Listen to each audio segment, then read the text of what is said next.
안녕하세요. 유한타증권의 제약바이오 담당 애널리스트 하현수라고 합니다. 오늘 소개시켜드릴 종목은 일단 셀트리온이고요. 셀트리온 같은 경우는 많은 분들이 아시다시피 바이오시밀러 기업으로 잘 알려져 있고, 셀트리온 같은 경우가 눈여겨봐야 될 부분이 일단 바이오시밀러 의약품 같은 경우가 사실 제네릭 의약품이랑 마찬가지로 바이오시밀러도 제네릭 의약품 마찬가지로 이제 오리지널의 특허가 만료가 돼야지 출시가 가능한데, 현재 항체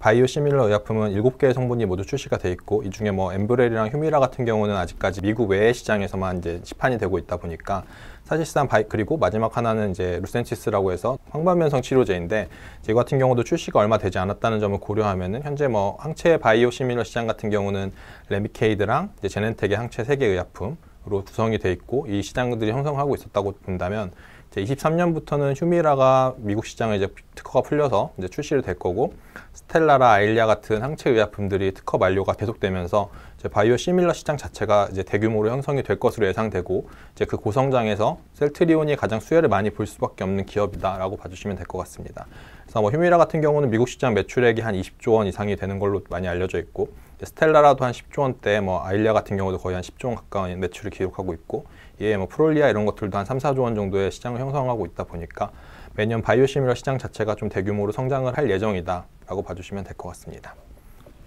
그리고 이제 셀트리온 헬스케어를 좀 따로 분리해서 말씀드리기가 사실 어려운 이유가, 일단 헬스케어를 통해서 셀트리온 자체가 외국에서 매출을 발생시키고 있고 주요 고객 구매자다 보니까 헬스케어가 미국, 유럽에서 마무리 지었고 이제 직접 판매를 시작할 예정인데, 셀트리온과 셀트리온 헬스케어 지금 이제 파트너사까지 해서 이제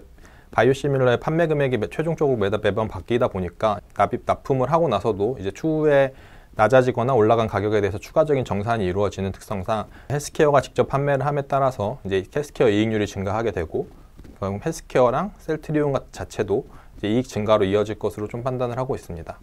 그리고 이제 IRA 법안 같은 경우가 바이오시밀러들을 많이 좀 장려를 하는 법안이라고 좀 보여지는데, 가장 직접적으로는 바이오시밀러를 현재 처방했을 때 메디케어에서 추가적으로 급여를 주는데, 현재 6% 주던 거를 27년까지 8%로 2%를 상향을 하게 됐고, 이제 2% 같은 경우가 더 추가적으로 하다 보니까 처방권자들인 의사들이 이제 바이오시밀러 사용을 더 많이 할 것으로 좀 예상이 되고 있고, 그리고 이제 장기 독점 의약품, 블록버스터 의약품에 대해서 CMS가 이제 약가 협상을 시작한다고 26년부터 이제 전환을 부여를 받았는데,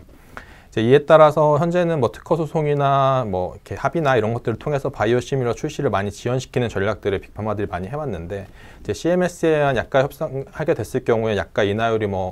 그 바이오시밀러 출시보다 더 높을 수도 있다 보니까 이제 바이오시밀러 출시가 과거에 비해서는 좀 더 빨라질 수밖에 없다라고 좀 예상이 되고 있습니다. 그래서 셀트리온 같은 경우가 24년에 이제 23년부터 헬스케어가 직판을 시작할 예정이고, 미국에서 24년쯤 되면 어느 정도 자리를 잡았을 거라고 좀 예상이 되다 보니까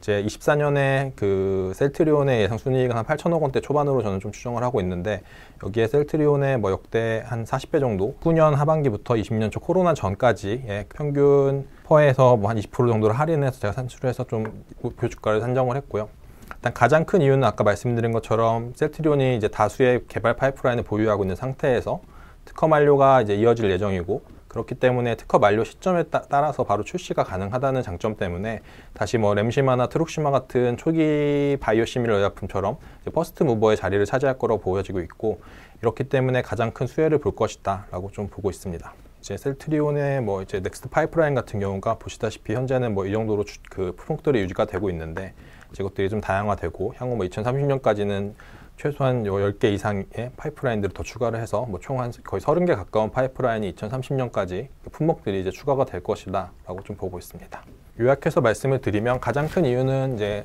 셀트리온 같은 경우가 바이오시밀러 사업을 하고 있고, 이제 바이오시밀러가 특허 만료가 되고 나서 출시가 되는 특성상 이제 대형 블록버스터 의약품의 특허가 2030년까지 이어질 예정이고, 그 상황에서 이제 IRA 법안이나 미국 직판 같은 좀 우호적인 상황들이 더해지고 있고, 셀트리온이 이제 허주마나 이런 것들과 다르게 다시 램시마처럼 이제 퍼스트 무버의 자리를 차지하면서 이제 시장 점유율을 좀 다시 예전에 트루시마 같이 한 20%, 30%대를 좀 차지할 거라고 좀 기대가 되어지다 보니까 이제 내년 하반기 휴미라 출시 이후부터는 이제 바이오시밀러 시장에서 셀트리온의 입지가 다시 좀 탄탄해질 거다라고 좀 보고 있습니다. 네, 감사합니다.